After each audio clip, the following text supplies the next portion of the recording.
So let's say you start at $5 an hour. Here's what everybody has the opportunity to climb the ladder. Now first, all you need is what? A chance. That's all everybody needs is a chance and a start, and now education as to how to take advantage of your chance, how to get started, and use your education to move up this ladder, speaking financially. Now there's a lot of ways to grow, but speaking financially, this is the deal. So you start at $5 an hour. Now the first key is, how do you increase the $5? And there's several philosophies to increasing the $5. Here's number one. Wait for them to raise the minimum wage. Right? Wouldn't that be one philosophy? Now the last time it took how many years? Several years to raise the minimum wage, which is okay. I'm not saying it isn't okay. It's one way to get an increase in income is to wait for the minimum wage. Okay, here's the next philosophy. To wait for a raise, which is certainly legitimate. Now the question is, how often do the raises come? Every 6 months maybe? 1 year? They do what? A review? What if you miss the review? Well, you got to wait another 6 months or maybe a year. So that might take quite a while to go from 5, let's say, to 6. Here's another philosophy. Go on strike. Here's the philosophy we call by demand, to demand more.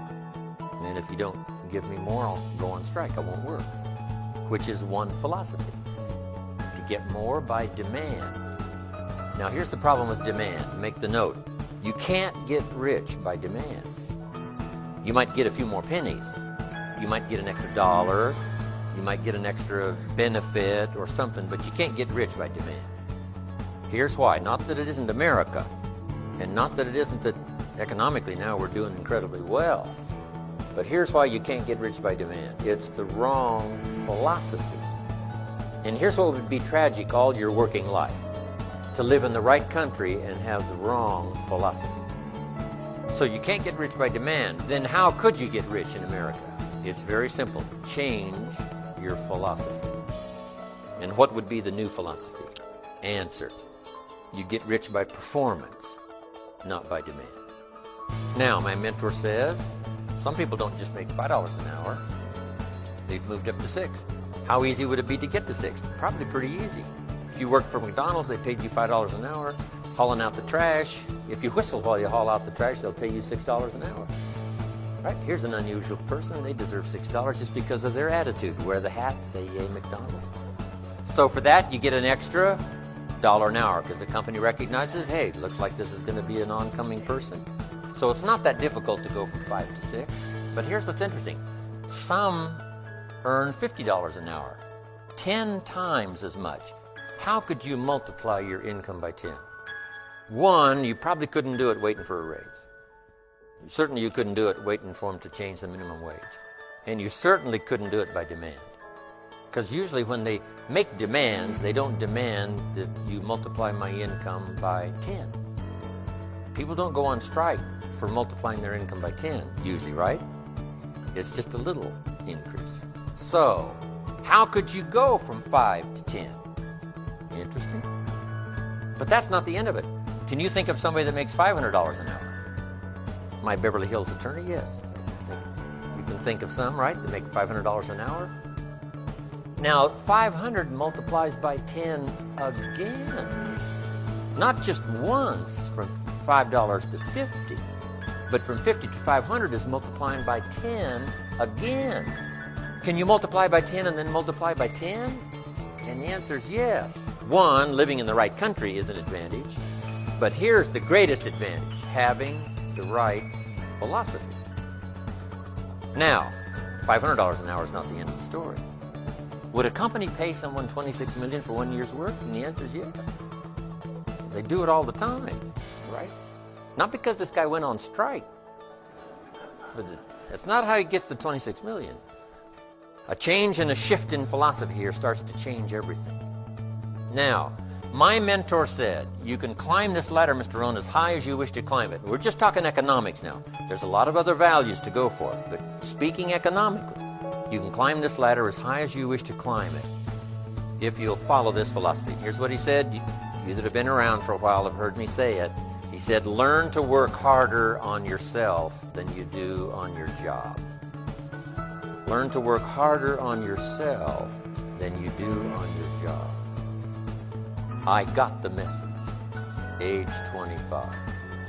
Then he added, if you work hard on your job, you can make a living, which is noble. If you work hard on yourself, you can make a fortune, which is exciting. I had never heard that kind of philosophy before. Working harder on yourself than you do on your job. Work hard on your job, make a living, which is fine. Work hard on yourself, make a fortune, which is super fun. Or working hard on yourself starts to multiply your value to the marketplace. So we're talking about bringing value and being valuable to the marketplace. And this is the key. We don't get paid for the time, we get paid for the value. Then he put it in the form of a philosophy that I've been teaching now all these years, which is so important. And now let me give you that philosophy. He said, success is something you attract by the person you become. Success is something you attract by the person you become. Success is not something you pursue, chase, run after. Success is something you develop, something you become. You attract success. Here's the theme of leadership. To attract attractive people, you must be attractive. To attract skillful people, you must be skillful. To attract committed people, you must be committed.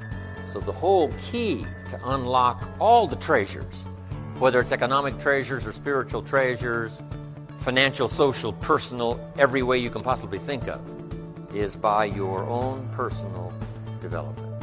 And then he added one more, which is so important. Here it is. What you become is much more valuable than what you get. What you become is much more valuable than what you get. The major question to ask on the job is not what am I getting here. The major question to ask on the job is what am I becoming here.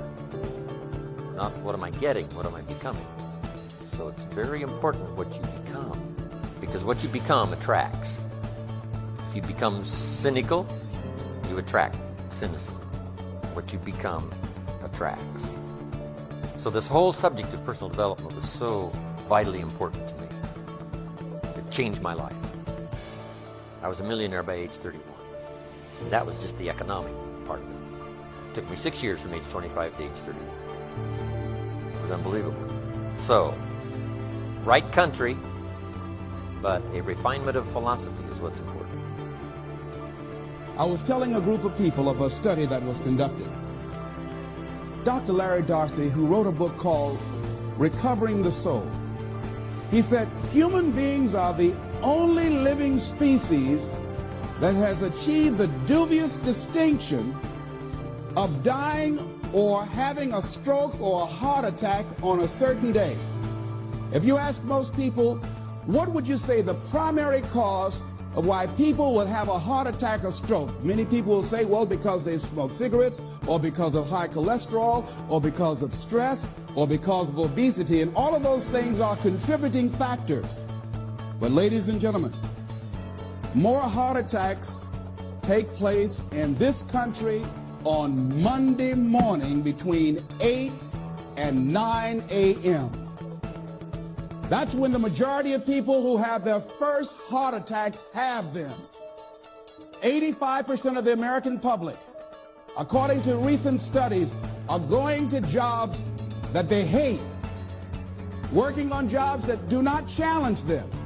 They get sick thinking about going. Migraine headaches. After the Sunday afternoon football game or 60 minutes, the anxiety began to build. And come Monday morning, they drop dead of a broken heart. Some of you ought to think about not going to work on Monday.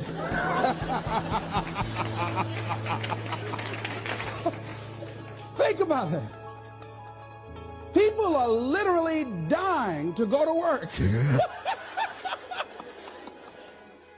Because, see, when you go to a job and you already know how far you can go, you can already see that proverbial glass ceiling. It's like going to a movie when you've gone in the middle of the movie and you've seen the end, and you sit there to start all over again, but something is missing. You know what the outcome is going to be. You can't get excited about going through that movie all over again. Am I correct? See, when you're going someplace and you already know how much you're going to make, you already know how far you can go, you're in a dead-end position. It erodes your self-esteem. It lowers your sense of yourself. It creates an inner turmoil. It creates an emptiness in you. So I say that your life is worth finding what it is that you're supposed to do.